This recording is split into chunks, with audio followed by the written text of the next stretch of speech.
Good afternoon po sa inyo, Ma'am Simi. Good afternoon po, sir. Ano po pangalan mo ng inyong kapatid, Ma'am, nga biktima? Renanti Saraosas. Okay. Ang ilang taon na po siya, Ma'am? 44 years Ano old po yung po. trabaho niya, Ma'am? Nagkukupra po, sir. So ano po ba, Ma'am, nangyari, Ma'am, bago to nga nangyari nga na bugbog ba siya? Or ano po nangyari sa kanya, Ma'am? Ay, ang kwento po ng aking nanay, sir, pumunta po yung 2 tao doon. Yung isang tao na yun, tanod yun sa amin. Yung isang tao, naman yung kaibigan ng tanod. Yung yung kapatid ko nasa amin. Mhm. Ngayon, pinuntahan lang po nila doon. Nag-ano sila, sabi nila sinodang matapang.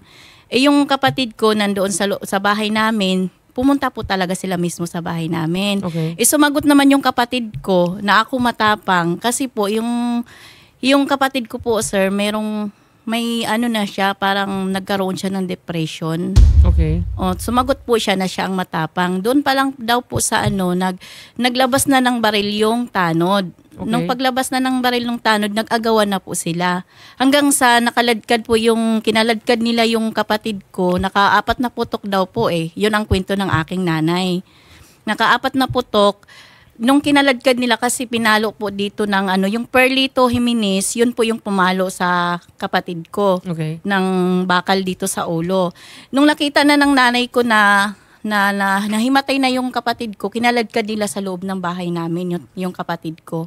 So bali, Ma'am, yung nangyari, buong insidente na to, andun si mami mo, sa harapan mismo ni Opo. mami mo, binubugbog nila yung kapatid nyo. Opo. Sa harapan po mismo ng So nanay namin. sino po yung pangalan, Ma'am, ng mga suspect na yun, Ma'am? Si Rodel Requino at saka si Perlito Jimenez. Ito ba si Rodel Requino? Ito ba siya yung tanod? Siya po yung tanod, sir. Tapos si Perlito Jimenez. Kaibigan lang po ng tanod. taga-kabarangay lang din po namin, sir. Magandang hapon po sa inyo, Ma'am Salome. Nung nangyari po itong insidente noong September 27, doon mismo po sa bahay ninyo, Ma'am, binugbog itong inyong anak na si Sir Renante. Yes. Kayo mismo, Ma'am, nakakakita sa mga suspect na sina Rodel Requino at saka sina Perlito Jimenez. Oo. Yung nakita ko, Ano po yung nangyari, Ma'am? Binaril ba siya, Ma'am? Kasi may binaril ba or ano? baril siya pero hindi At least na-confirm natin nga, ayan, nakita nyo nga mismo yung mga suspect. Good afternoon po sa inyo, Police Captain. Magandang hapon po, attorney. May initial investigation na po ba yung PNP? Yes po, sir. Nangyari kasi nito, sir. 27 is mga 7 o'clock ng gabi. Nangyari itong commotion, attorney. Tapos, nag-report si nanay sa amin is kinabukasan na ng 9 a.m. Tapos, sinabihan ko po, attorney, na paglabas ng hospital is papuntahin dito yung si Renante para magpa-file tayo ng case laban sa mga suspect na nambugbog at allegedly na maril daw, attorney. So ngayon, sir, yung si Sir Renante, andun pa, sir, naka-admit sa hospital? Nakalabas na daw, attorney. Okay, so nagpapagaling na lang. Yes po, attorney. Pero hindi pa pumunta dito, attorney. Sinabihan nga namin, attorney. Okay. So once, sir, nga medyo mag-okay na siya, ang magpa-file na lang siya, sir, sa inyo ng report para, sir, makasampa kayo ng kaso laban dito, sir, sa mga suspect. Yes po, attorney. Siya na lang po yung inaantay namin, attorney. Para ma-file na natin ang kaso yung mga suspect. So, based, sir, sa initial investigation ninyo, sir, ang hindi naman siya, sir, na baril, sir, binugbog lang siya or meron, sir, traces of gunshot wound? Wala namang gunshot wound. Pinukpok yung ulo, kaya dumugo. Pero sabi ng nanay, nagpaputok daw doon.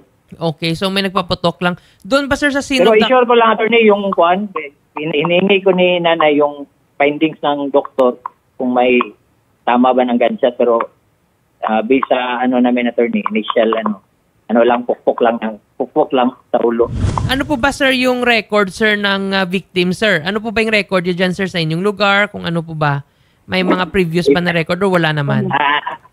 Meron pong previous, attorney, mga reported. Kasi, sir, attorney, nag-aamok pa sa lugar nila.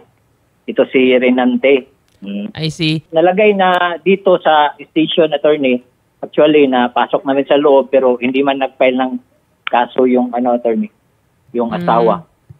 Sige po, Ang sir. asawa mismo, attorney. So, may previous record siya, sir, nga nag-amok siya. Ito naman, sir, yung mga suspect ba, sir, may mga previous record din, yung sina Perlito Jimenez at saka si Rodel Requino? Wala naman po, attorney.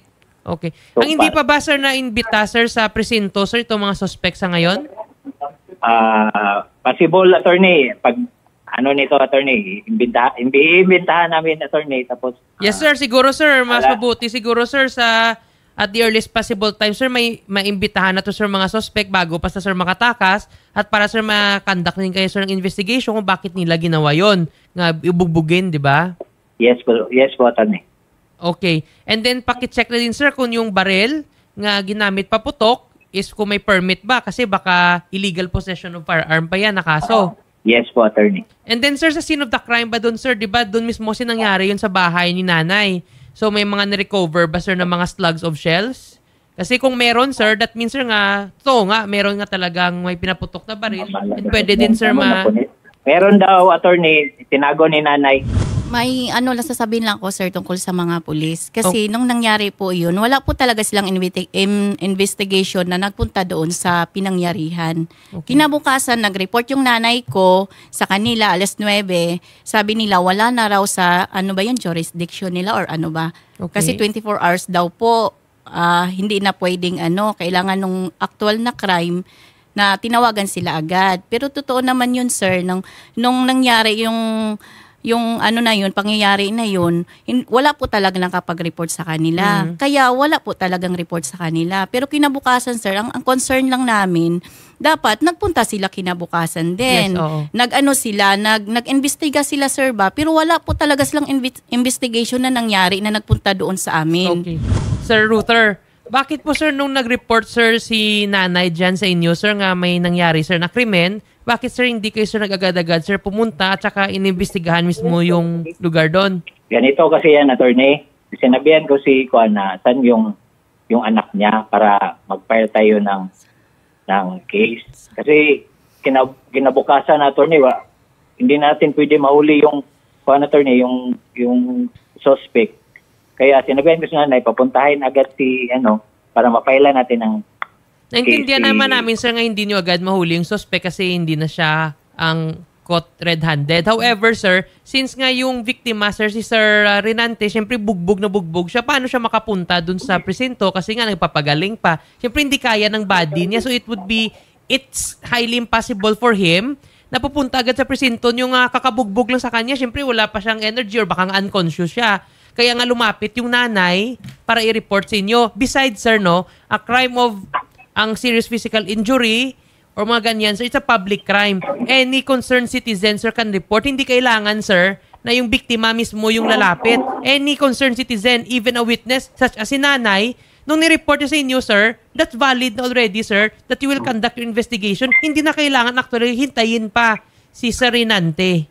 Kasi it's a public crime, So kaya ngayon, sir, since andyan na si nanay, siya na mismo yung eyewitness na nagsabi sa inyo, we just request, sir, na just conduct, sir, a thorough investigation, sir. Ang bilis-bilisan naman ninyo din also para man, sir, mabigyan hustisya to. At saka, sir, mahuli na kung sino man yung suspect dito. May suspect na may eyewitness na, may sinabi na silang suspect. So yung gawin lang, sir, talaga ng PNP is to invite them.